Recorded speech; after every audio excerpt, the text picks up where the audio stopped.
Hello, today is August 17th, 2021.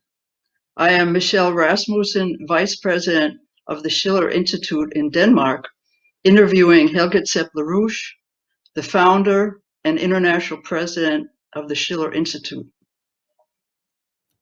On Sunday, people all around the world were intensely following the dramatic hour-to-hour developments in Afghanistan, as the Taliban were taking control over Kabul, and the Western diplomats and the Afghan president were fleeing, with many Afghans still trying to flee. Yet, on July 31st, 2021, just 2 weeks ago, the Schiller Institute held a very important video conference entitled Afghanistan, a turning point in history after the failed regime change era, where you stated that the end of the Western military engagement in Afghanistan could be a golden opportunity to end the era of geopolitics and to usher in cooperation amongst nations to establish peace through economic development. There will also be a follow-up event this Saturday with many of the same experts. What is your reaction, Helga, to the events in Kabul, and what must be done now? Well, first of all, I do not agree with the hysteria of the Western media that this is the end of the world. I think the first thing which must be stated is that it ends 40 years of war for the Afghani people.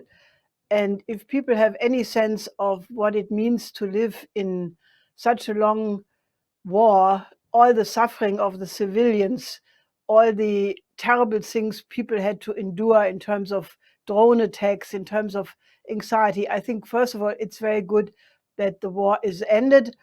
And, I think it is, on the contrary, the real chance to integrate Afghanistan into a regional economic development perspective, which is basically defined by the Belt and Road Initiative of China. There is a very clear agreement of Russia and China to cooperate in dealing with this situation. The interest of the Central Asian republics to make sure that there is stability and economic development. There is the possibility to extend the CPEC, the China-Pakistan Economic Development Corridor, into Afghanistan, into Central Asia. So that I think it's a real opportunity, but it does require a complete change in the approach. I think some people have a sense of it. The CDU chancellor candidate of Germany, Armin Laschet, just made a remark which I think is reflective of this, that this is the biggest defeat of NATO since its existence, and that is without any question true. And this is an epoch change, and he used the word epoch change, which I find remarkable, because I was all the time looking where are the institutional people in Europe and in the United States who recognize that there must be an axiomatic correction of the policies which led to one failure of the Western system after the other. So I think that if the Europeans, the European nations, and the United States would understand that this is a unique chance if they cooperate rather than fight Russia and China and their influence in the region, and they join hands in the economic development. There are millions of refugees which are in Pakistan, in Iran. Many of them are still in Europe. So there needs to be a perspective for the reconstruction of Afghanistan in a serious way, as it was not done in the last 20 years for sure. And then this can become a very positive turning point, not only for Afghanistan, but for the whole world.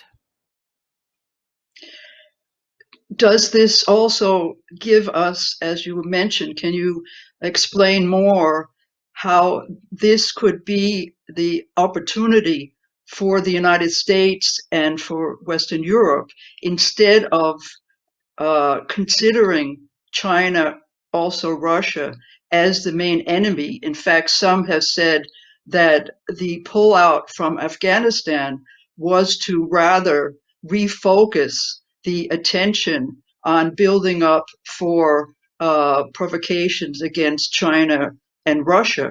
Can you explain how this could be a golden opportunity for coalition for peace through economic development, and what the Chinese Belt and Road could mean for Afghanistan and the whole region? Well, I mean, the situation is very clearly that the West does have a responsibility to help to remedy the consequences of 20 years of endless wars, of which Afghanistan is only one, and start to, really do nation building, because this was never part of the equation uh, in the Afghanistan situation for 20 years. Now, the Belt and Road Initiative is open for everyone. This has been stated again and again by President Xi Jinping, by other Chinese leaders. Russia has also again and again made clear that they would like to have a peaceful cooperation. President Putin has spoken many times, even recently, about the idea of an integrated Eurasian continent from Lisbon to Vladivostok. And, I think that this is a perspective where, if you look at the economic engine for European nations, for example, it is China. It is the only area where you had economic growth. And if the United States would give up their geopolitical idea that the world has to be a zero-sum game where one side wins and the other one loses, but that this could become a win-win cooperation, I think that there is now the time for a dramatic break, but it does require stop geopolitics, start to think in terms of cooperating for the benefit of the other, and that will be in the benefit of yourself.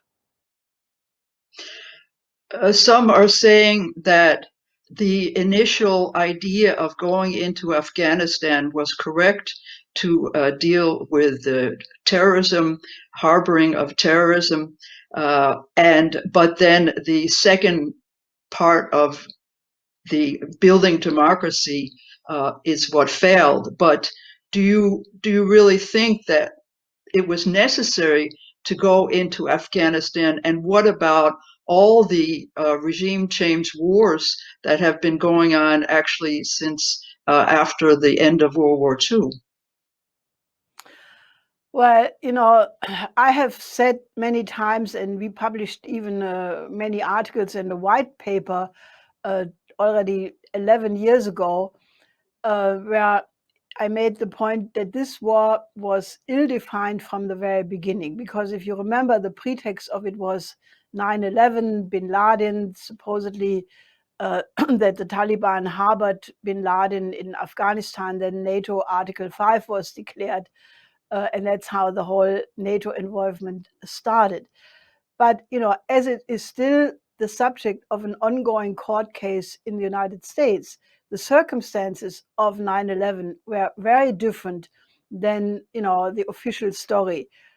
My late husband, Lyndon LaRouche, had made a webcast on the 3rd of January 2000 or 2001, where he predicted that the Bush administration would be confronted with a financial crisis they could not handle, and that therefore was the danger of a Reichstagsfire as a pretext to change policies. And that is exactly what has happened on 9/11. So this was, a very different story, which still needs to be unearthed and, really gotten to the bottom of it, what it exactly involved in terms of, corrupt elements of the US security apparatus. So the war was ill-defined. And if you define a war from the very beginning in the wrong way, it cannot have a positive outcome. Now, the Afghanistan papers, which were published by the Washington Post in 2019, already had a devastating account on, that this was not going well. All the stories about the successes were completely fraudulent. Leading military were quoted saying that they don't know what they are doing there. They don't know who the enemy is. So that nevertheless, the war continued for 2 more years. So that war was totally started and conducted on the wrong basis. And, I think what we are looking now is at the recognition that all these foreign interventionist wars, under the pretext of either right to protect, humanitarian interventions, regime change, color revolution, that policy has completely failed. It led to the worst disaster of NATO in its history. I agree with Mr. Laschet on that point. And it needs to be stopped because, it's also clear Western values have just sunk with Afghanistan. I mean, the idea that you can go in another country and with military means impose values which are not so truthful in the first place. Because if you look at human rights issues in the EU or democracy issues, these things are largely, names which are put as a brand on a policy which has quite a different aim. So I think it's the point to completely review all of this, and I think several politicians have, like Mr. Laschet, has asked for a real in-depth soul-searching and reflection of what went wrong, and I think this will be very healthy. Yeah, actually, the Danish foreign minister, Jeppe Kofod, when he was giving a press conference on Monday in the middle of all the dramatic developments, he said that this calls for reflection and soul searching by the international coalition, by NATO, by all of us who have been behind efforts in Afghanistan for the last 2 decades. That what we're seeing is completely different than the analyses. The Afghan army and the government were perhaps more of a mirage than a reality. And at the same time, especially the role of the United States and the change in paradigm from the United States is so important. Where yesterday, when you were speaking to associates, you brought up the case of the statement by John Quincy Adams, where he said that whenever the standard of freedom and independence has been or shall be unfurled, there will her heart, her benedictions, and her prayers be, but she goes not abroad in search of monsters to destroy. What can you say more about this also in specific to the change that has to take place now in the United States?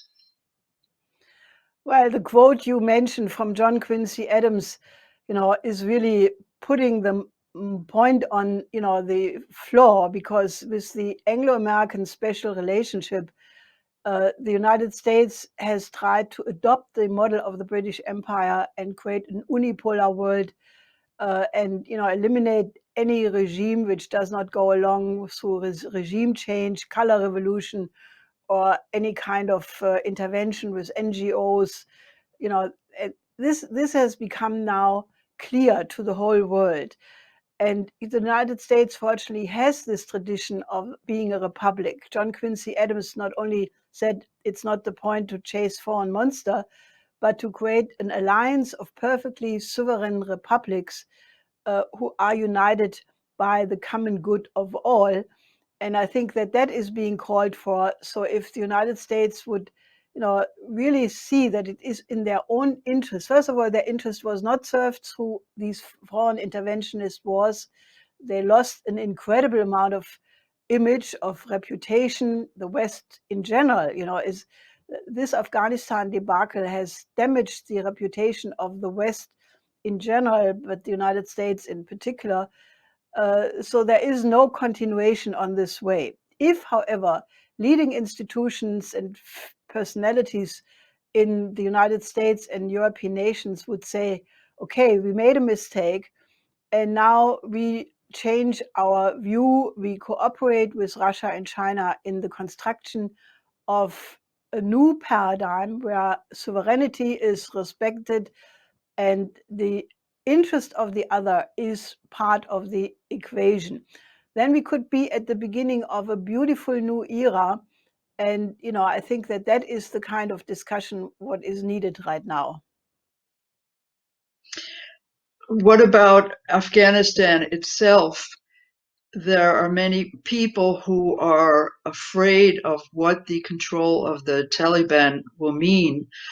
Is there a chance now, with this new Silk Road perspective, to avoid the excesses that happened during the previous Taliban era, to avoid a civil war, to avoid the harboring of terrorists and destabilization of the whole area, and also what's to be done about the opium trade? So is this an opportunity to avoid the potential disasters of the past? And what would it take? What type of development program are you proposing for Afghanistan? Well, first of all, I think the big neighbors, Russia and China, are extremely concerned about, that the Taliban makes good on their promise to not promote terrorism and not to do anything which would be against the interest of Russia or China. The Taliban, which has taken control now, already made an amnesty for all people of the previous government. They have guaranteed, that there is no harm being done to people of foreign embassies. So that will all now be in the spotlight of the world. And, if the Taliban sticks to these promises, and I'm pretty sure that any kind of economic benefit from the Silk Road is dependent on them, sticking to this, then one could really start an economic development program whereby, Afghanistan is one of the poorest nations of the world, and 20 years of involvement from the United States and NATO, including the Bundeswehr, have done nothing for nation building. Okay, maybe a few schools and a few hospitals were built, but the majority, the child death of children under 5 is still horrendous. The poverty is horrendous. So if there is now a perspective to, build infrastructure, integrate the Afghanistan corridors or, corridor lines with those of Pakistan, of Central Asia, reaching into China, reaching into Russia, then, the economic development could start. Naturally, you have to start with a health system because we still are in a pandemic. Afghanistan needs urgently modern hospitals, modern educated doctors, because this pandemic is not conquered at all. And then you could have a real serious agricultural program replacing remaining opium production by giving an incentive to the Afghani farmers, whereby they would be much better off if they produce food for the country and the region. So I think these things, we have published this, we just made this conference you referred to. So these programs are all there. But I think the key thing is really, that there is an international cooperation to not miss this opportunity to put the economic development of Afghanistan on the agenda in a serious way. Yeah, as you say, in some of these plans are already on the drawing boards, just waiting to be implemented, including in our updated report about the new Silk Road, where we had proposals. There's also a Russian proposal that we printed. So as Lyndon LaRouche said at the time of the Oslo Accords between the Palestinians and the Israelis, that the key to winning the peace will be to get shovels in the ground, to start the building process, and that this would be the only way to have a reason for the former enemies to be working together. This is the type of idea that you have been promoting from Nicholas of Cusa, the coincidence of opposites, that you need to, and this is what was what you called for during this conference that we had, to put the economic development program in the center of the question of the political settlement. Now the developments have kind of run faster than we don't know what's going to happen in terms of what type of power sharing. But these programs are there. We need to get the shovels in the ground. Do you have anything more to say about that, or anything else about Afghanistan before we move on to the next subject? Well, no, you said it, I mean, I think the most important thing is that the population, which obviously, I mean, I think the one thing one can say is that there is now a young generation of people who have their own dreams, who have had the experience of traveling abroad, of being in contact with nations around their part of the world. And I think there will be a different situation. This will not be like it was 20 years ago. There's a lot different. China is different. China has now launched the Belt and Road Initiative, which is the dominant dynamic in all of Asia. That means that the perspective of overcoming poverty, of having a decent life as educated people, as doctors, as scientists, as astrophysicists, as anything you want, that is now much more in the minds of the young generation. And I think the Taliban will also experience the benefit of the changes of infrastructure, because human beings are not made to compete with animals for physical labor. Human beings are there because we have a creative mind. We can develop scientific and technological progress, which makes life better, which makes the life expectancy longer. And I think that these are civilizational changes which are going around in all of Asia. I mean, Asia, unlike the United States or Europe, has the spirit that this coming century is the century of Asia. And you have a tremendous economic development. The people think the life will get better. That's not the case in Europe or in the United States. But in Asia, people think that the next generations will have a better life than the present one.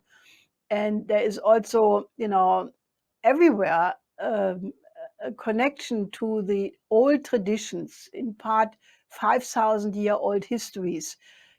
Also Afghanistan has a history of many thousands of years.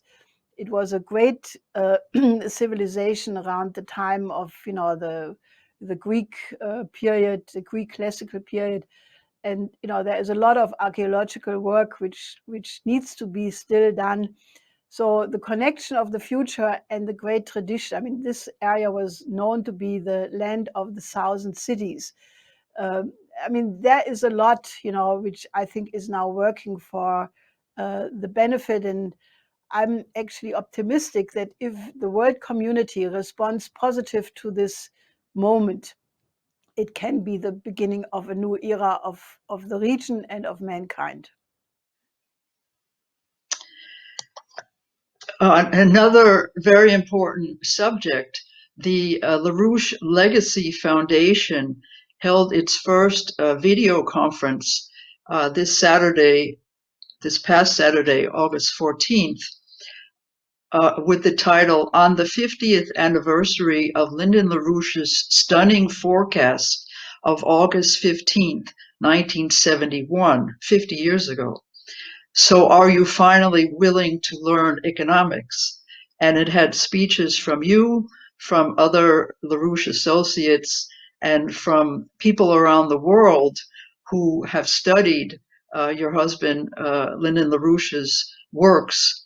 What was the purpose and the results of the conference? Well, the immediate cause of it was that we have the 50th anniversary of President Nixon decoupling the dollar from the gold standard in 71 on the 15th of August, of replacing the fixed exchange rate system with one of floating exchange rates. And at that time, Lyndon LaRouche made this absolutely prophetic analysis where he said, if the world continues on that monetarist course, then inevitably we will have the danger of a new fascism, a new depression, and even the danger of a new world war, unless this system will be replaced by a completely different one, a just new world economic order. And he was absolutely on the mark, and all the other prophetic prognosis he made ever since all have come true, including a pandemic, including a depression, including the danger of a blowout of the system, which we are now see emerging with the hyperinflationary development, which is clearly on the horizon, or actually, already hanging over us as a Damocles sword. So, the idea was to use that anniversary to first of all point to the absolutely unmatched authority of LaRouche, my late husband, as an economist, and at the same time, look at the method, the scientific method of his physical economy as the way out of the crisis right now. And we invited some very important speakers from Latin America, from the United States, from Russia, China, Europe, who knew Lynn. Many of them have unfortunately passed away because they were of his generation. But, there are still quite some important people who knew him, who have studied his work. And we wanted to kick off a renaissance of studying of LaRouche's work. The event was organized by the LaRouche Legacy Foundation, an institution which has made it its task to publish all of Lynn's writings, to digitalize them, to publish collected works as a very beautiful series of volumes. The first has come out already. The second will come out before the end of the year.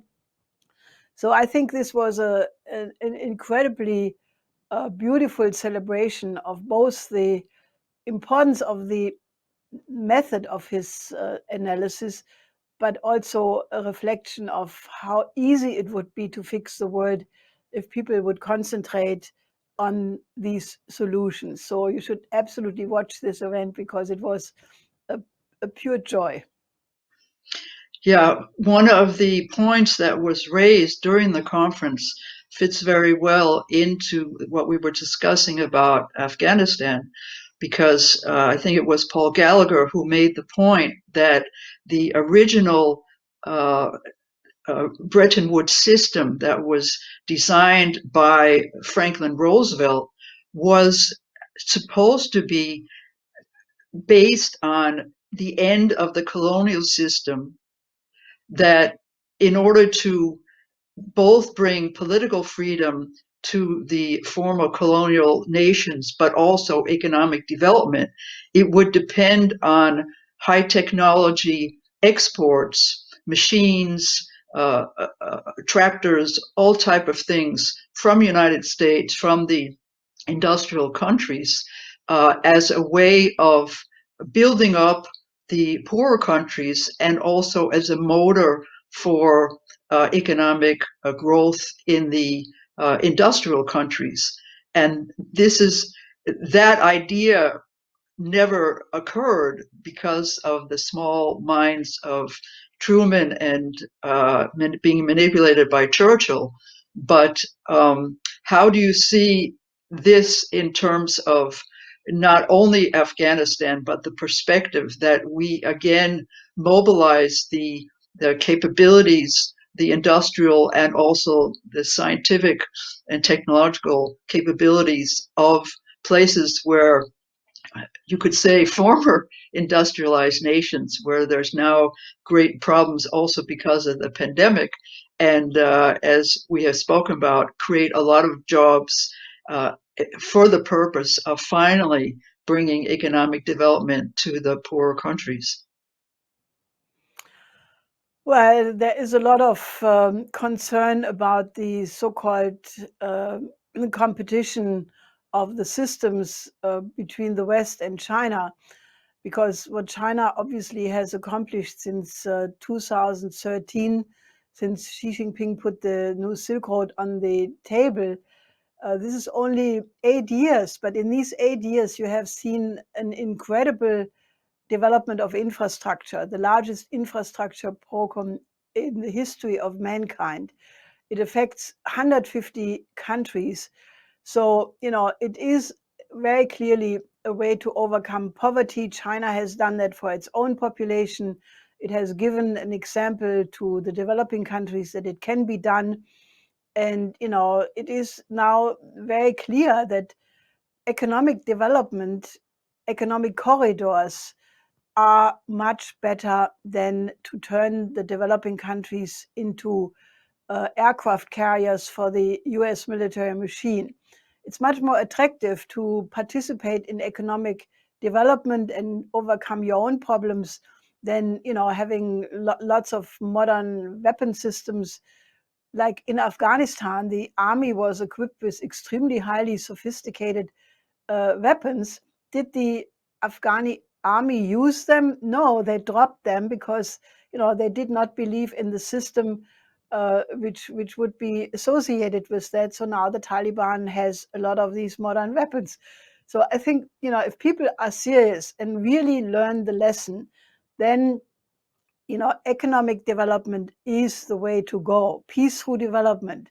We have a pandemic. We have new serious sicknesses like a new Marburg virus, which is a form of Ebola.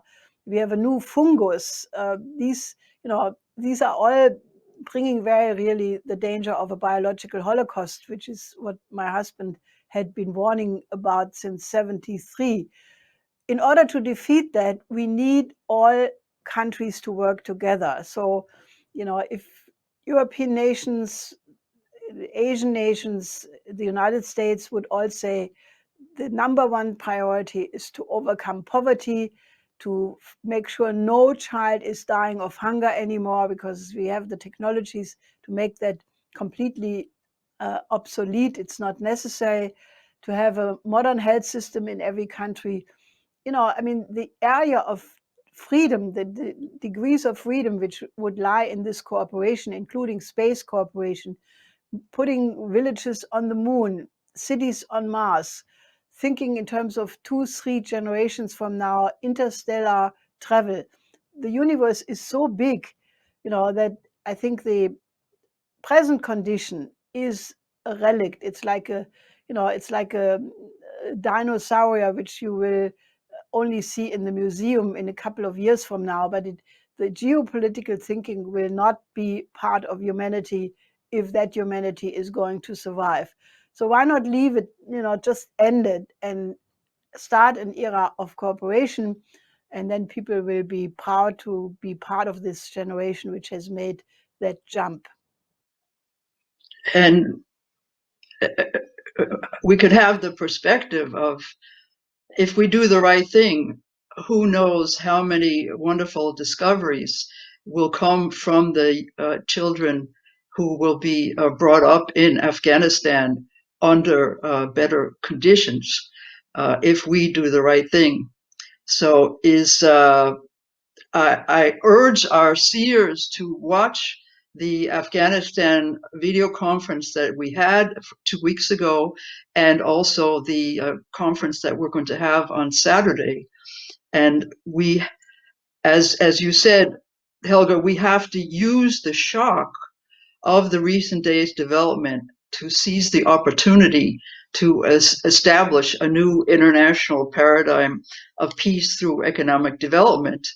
And also, I urge you to watch the LaRouche video conference, and to you yourself, the seers, to study Lyndon LaRouche's works. As Lopez Portillo, the former president of Mexico, said, now is the time to listen to the wise words of LaRouche, and also work for the exoneration of LaRouche and his associates from the fraudulent basis of their imprisonment, so that LaRouche's proposals and his method of thinking can be used right now to make this necessary paradigm shift, the potential of which has been handed to us with these dramatic developments. And I have a special appeal for those of you who have not yet contacted us, who we are not in contact with. Contact us. Do not sit on the sidelines when we have the chance to change history.